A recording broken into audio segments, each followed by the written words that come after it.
welcome to Morpeth Parish and our holiday club.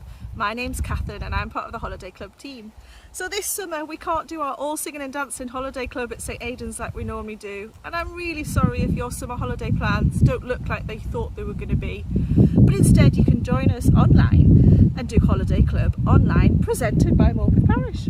So each week we will have a video that will go up on YouTube on a Tuesday. So every Tuesday we'll pop a video on YouTube and you can follow us, and then if you want some more information you can email our new holiday club email address, which is hc2020.morpethparish@gmail.com, and we will send you some information and a news sheet about everything that we'll be doing that week, some challenges and some activities to do.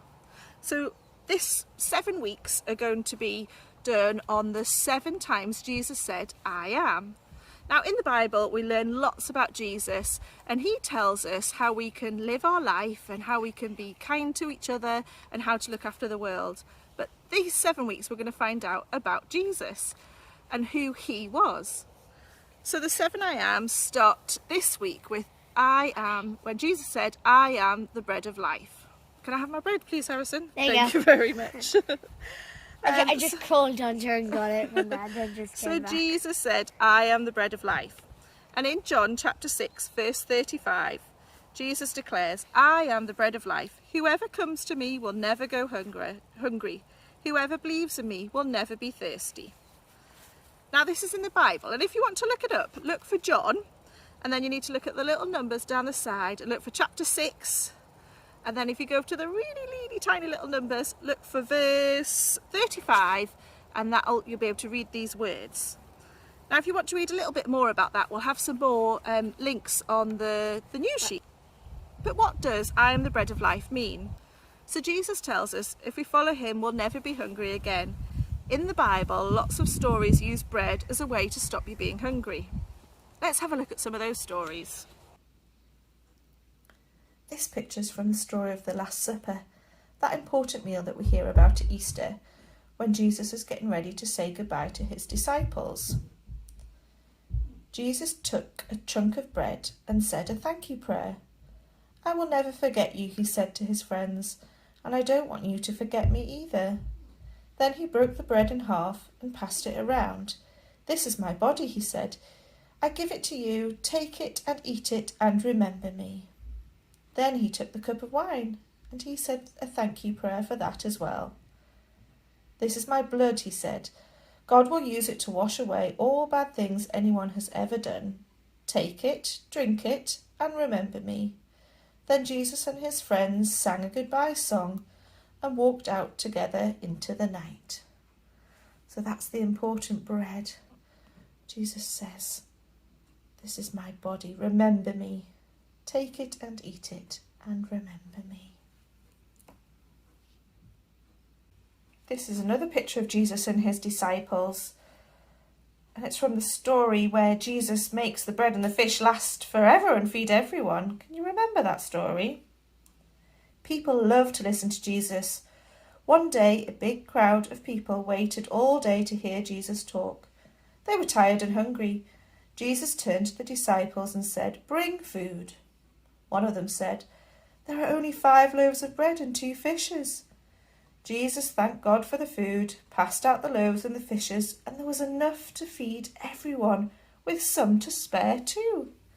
So these are the baskets of the bread and the fish, and there was enough bread to feed everyone.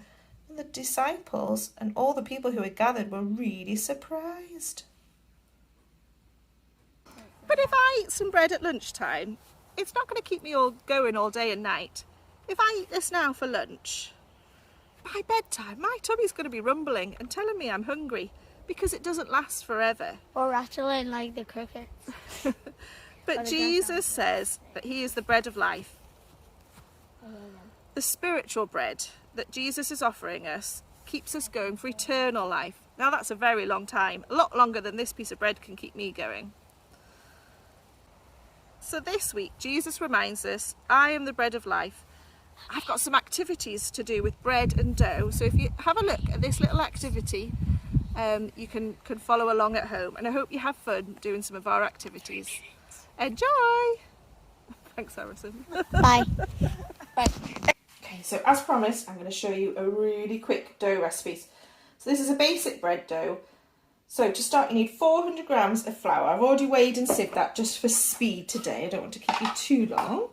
So the next thing to do is to get your yeast working. So you need some warm water. This is 225 mils of lukewarm water. So that could be water from the tap that's been running warm for a little bit, or if they've asked grown up if there's a bit of spare water in the kettle that's been boiled earlier, you could use that. Now you need 7 grams of yeast. You can get these little bags that come in 7 grams, but I know that 1 teaspoonful of this yeast, dried yeast, is the same, so I'll use that today.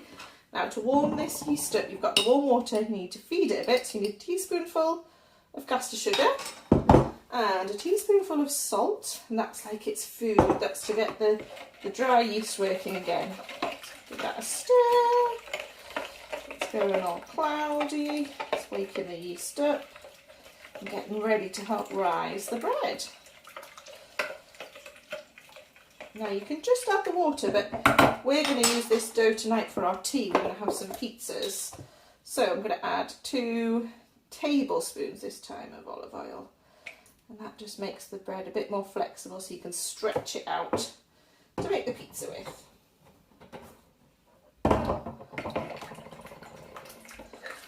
Mix it. Ooh, it's gone really murky now, hasn't it? So, ready for the sifted flour. Make a little hole in the middle and you can start adding the yeasty water. Just add about half first. Now all flour needs different amounts of water, so sometimes you have to add a bit more or a bit less. But if you start with 400 of flour and 200 of water, then you can keep adding a little bit till it gets to the right amount. If you're using gluten-free flour, it definitely needs a little bit less water, because you're getting a really sticky mess. Bringing that together. Look how sticky my fingers are. Mixing, mixing, mixing. Now a little bit spare water. It might need a bit more water to bring it all together. So I'm going to put just a touch more water in there. That's better. That's all the flour's coming off the side of the bowl now, so I know that's about ready. Now I've got a little bit of flour here ready to turn it out on the board. You don't need to knead this flour really, you just need to get it all blending in together. Once it starts coming off your fingers, you know it's about the right mix.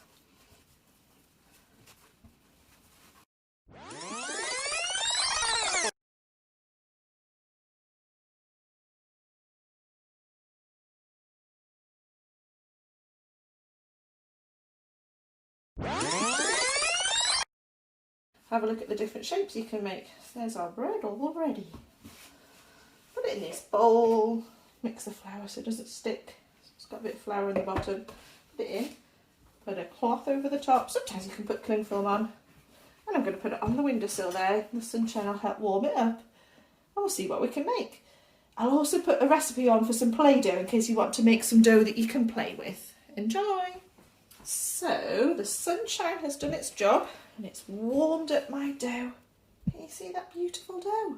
Oh, I've got a random butterfly flying around us today as well.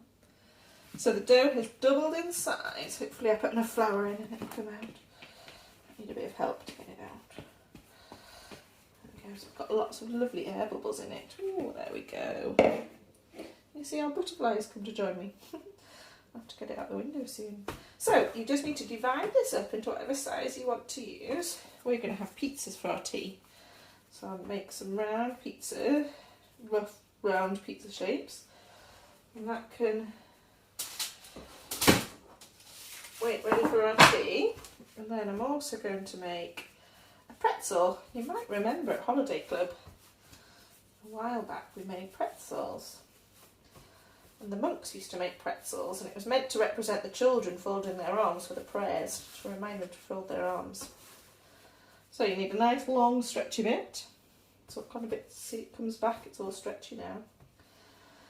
And then you twist once and you twist twice, then you push it back on itself, push it down, and there's your pretzel shape. I'll put that one to cook. You can also make a bread bun if you wanted to. Roll it round roughly, turn it in so your nice smooth side is showing, And I put a couple of slices in the top so it has a little bit of space for the air to put out. Hello, Mr. Butterfly. We've got a butterfly here.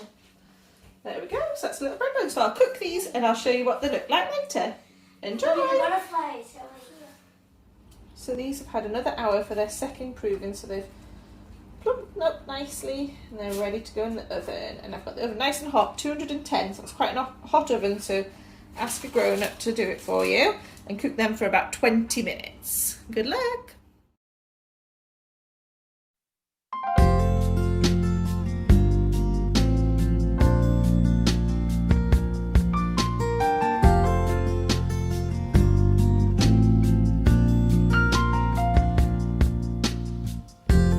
You are the bread of life. You are the bread of life. He who comes to me will never go hungry. He who believes in me will never be thirsty. You are the bread of life. Jesus, you are the bread of life.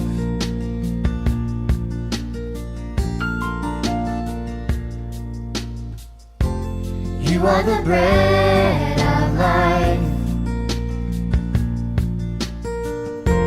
You are the bread of life. He who comes to me will never go hungry, and he who believes in me will never be thirsty. You are the bread of life. Jesus, you are the bread of life.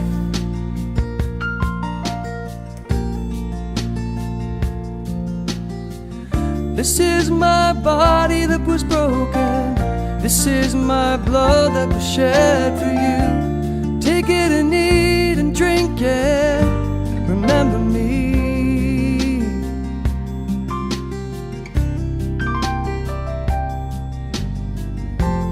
You are the bread of life.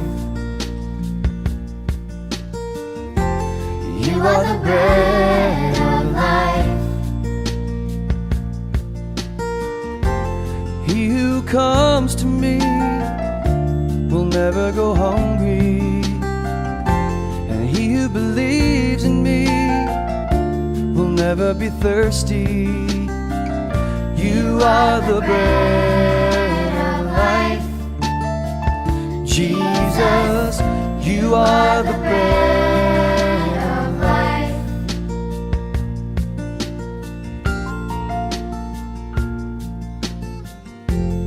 You are the bread of life. You are the bread of life. He who comes to me will never go hungry, and he who believes in me will never be thirsty. You are the bread of life. Jesus, you are the bread